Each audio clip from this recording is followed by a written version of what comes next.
Okay, welcome back to Nicholas Comic Corner, Classic and Non-Classics. This is episode number 1790 and Doubleshot number 1684. Yes, we're going to talk about some really, really bad comics. With this right here, Marvel vs. American Chavez. I'm also discussing some books from our solo series. This book collects Young Avengers number 3, Miss America 1 through 2, 11 to 12, I'm discussing in between issues, and Marvel 9.1. Yes. Oh boy, this character. By far, who had her first ever ongoing series, and it was by far, because this book only came out just about 4 or 5 years ago. Because this book, aside from Secret Empire, for an ongoing series, I have never seen so much hatred for this series. And we start off with some bad books here with this one. First start with Marvel Legacy Premiere. American Chavez, right? Robert Thompson's a good writer. Yep, this just basically shows off a little bit of the character history. It's only just a few pages. And that's it. Yep, that's it. Then we have Marvel 9.1, which previews a lot of books. This issue here, all it does is just a backdoor pilot to the awful Young Avengers run by Kieran Gillen. It is bad, really bad. And here's issue for the run. We got stuff with Asgardia. We have basically the Young Avenger who spent the first year of the book basically on the run for a freaking parasite. Yeah, the only reason I threw this book in here because this is when she joins the Young Avengers for reasons. It's not that good of an issue. Yeah, like, oh, parasite, whatever. And then we lead into the American Chavez book by Gabby Ramirez. I have nothing against Gabby Ramirez, but this book is bad. Oh my gosh, this book is so bad. I refuse to buy the trades for this thing because it is so bad. Yeah, here's basically the opening page of the issue after this whole thing. Now, the one thing that I was not a fan of some of the issues, because basically maybe it was later on, I remember this, where every issue we had her reminded, America Chavez is a lesbian, and the fact that she's the daughter of 2 lesbian moms. Like, here's the thing. We did not need to be reminded every issue she's a lesbian. Take, for example, Batwoman over DC. She's had 2 ongoing series. Second one was really good. First one she had, first half was really good. Second half, not that good. You know the one thing that series didn't have in all the issues that series published? We were reminded at the start of every single issue that the starring character is a lesbian. We do not need reminding of that. Readers know she's a lesbian. We know that. Shut up, Marvel. Yes, seriously. I think a lot of people were saying, shut up, Marvel, like every time they read this particular opening page. And we have basically people talking about Miss America, even they could talk about America. And she basically punched up showing college. Oh, look, she's basically a daughter of 2 lesbian moms. Ugh. I have nothing against basically this at all. That is not the issue.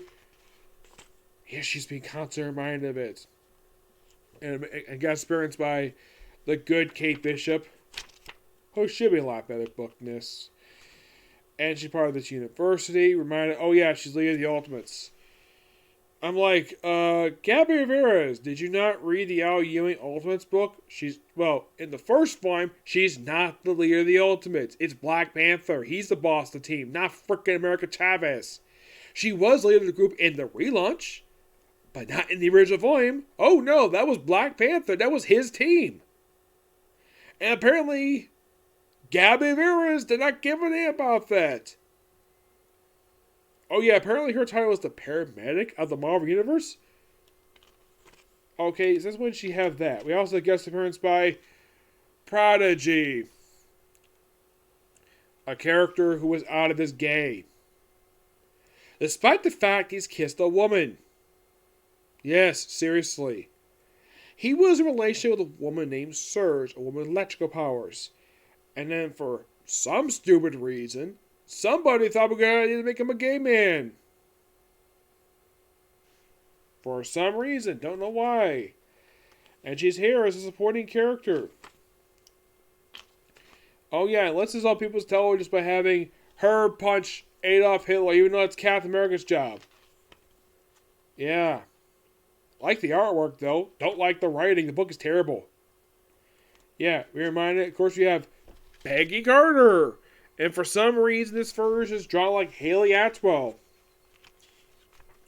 I don't know why she is. It's quite odd. She's basically part of the whole thing with World War II, which makes no frickin' sense at all.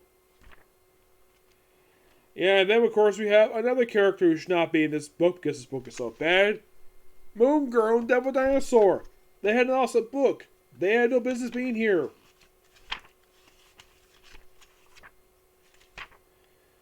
Yeah. And, of course, she punches out a window and goes out.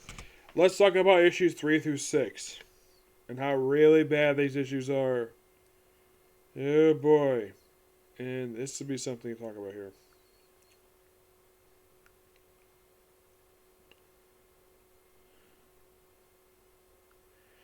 Now, the thing with issues... Now, I'm going to stop reviewing the trade here and discuss basically issues 3 through 10, just so I don't have to ever talk about this awful series ever again.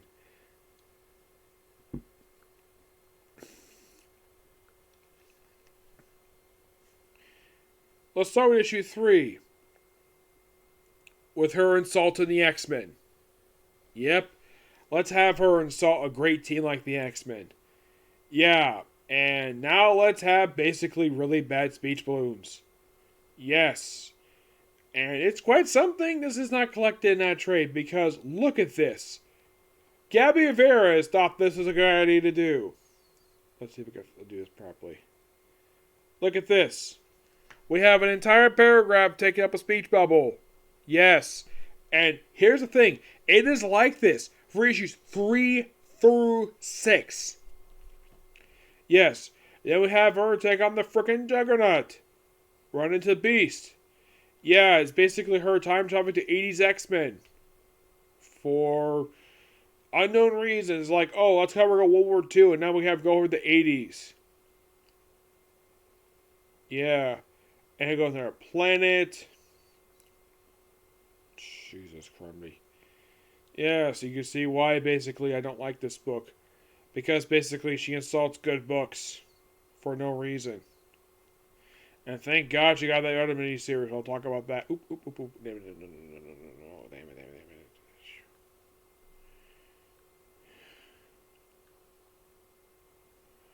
Yes. So that was issue 3, do with X-Men. And deal with this weird creature in issue 4. More stupid, too much dialogue in these issues. Yes. And then basically issues 5 and 6, they abruptly changed the artwork for some stupid reason. Do not know why. Because we have to have a 2-part road trip with frickin' with Kate Bishop Hawkeye. Yep, goes to LA and teams up with Hawkeye for a couple of issues. And man, oh man, I do not like this artwork. It looks not that good. I like Kate Bishop artwork, but this artwork is bad. Oh my gosh, this book is just horrible book. And here is where it gets worse. The too much dialogue. Look at this. You have Kate Bishop, who should not be talking like this.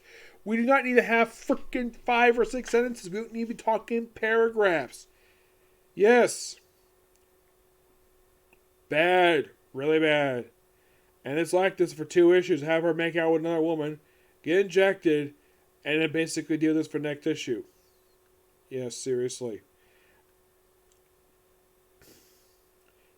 Yeah, it's not that good. Had to deal with a wrestling groove, fighting like a future version of herself. And then we have a good character. Electromix. We have her show up at the end of issue 6. Basically, she's there to start off an okay story arc. Well, to set up an okay story arc, because it's probably, in my opinion, the best story arc of the whole run. Though it's a bit frustrating, basically. Oh, she here goes to Utopia. Yeah, that apparently is a planet where she's actually from. Yeah. I don't care. And finally, it takes on the good villain Electromix. Yeah. Part of all our legacy stuff, we had throw in Electromix in here, who had probably not been seen since, oh, I don't know. I think he's probably going to shoot for Iron Man. Let me look up on here for her because, wow.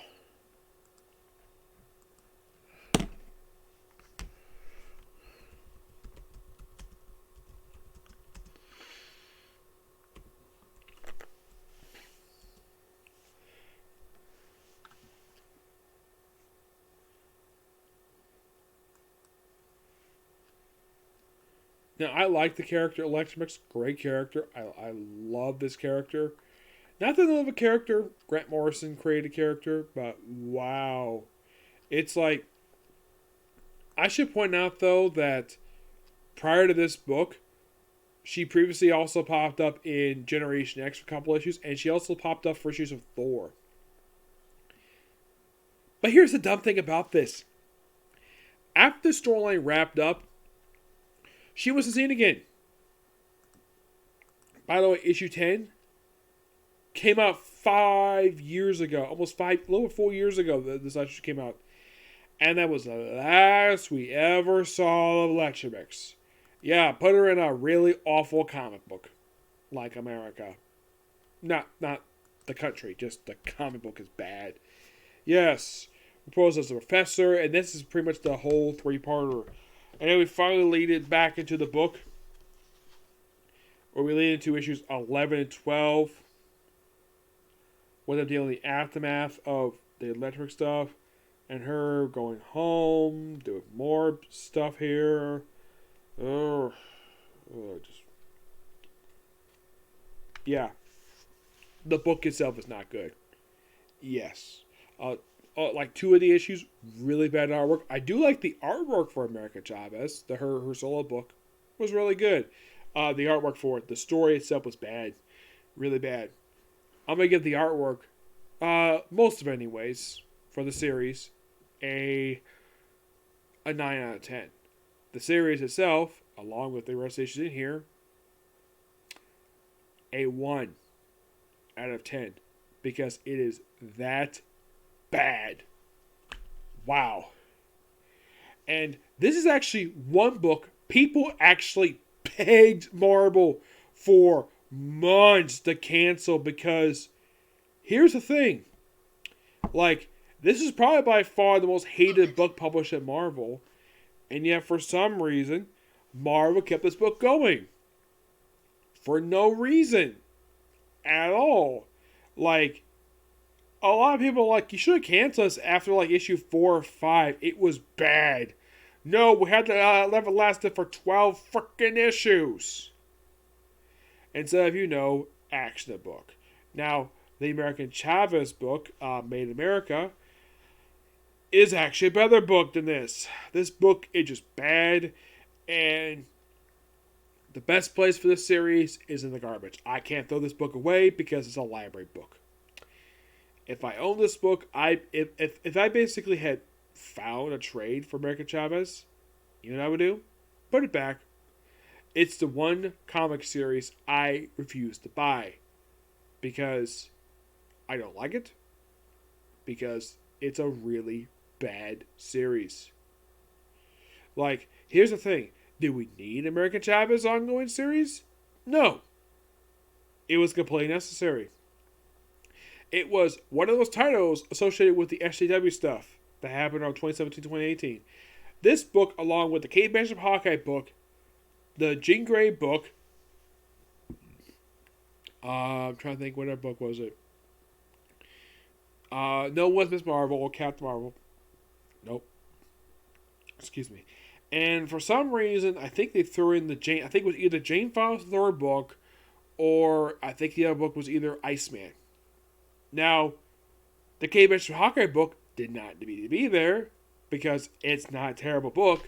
The Kate Bishop Hawkeye book was really good, and that book should continue, and this book should be canceled. That's my opinion. I'm sticking to it. The Kate Bishop Hawkeye book should never be canceled because that book was good. This American book was awful, really bad. And now I'll talk about one of the worst. Like, people think, oh, Second Empire is bad. Oh no, this book is almost just as bad as that. It was not like that book basically had characters that completely have character. This book is just pure bad. It is awfulness. I am shocked that Len Carr has never been Patreon requested to review any issues of this awful series. Yeah, because even he would agree that this book is bad. Yeah. Okay, so that's a particular. I have one more comic corner to do, and that'll be it for tonight. The next one's going to be a lot more positive. Talk about the Avengers. It's going to be awesome. Okay, next video. Bye.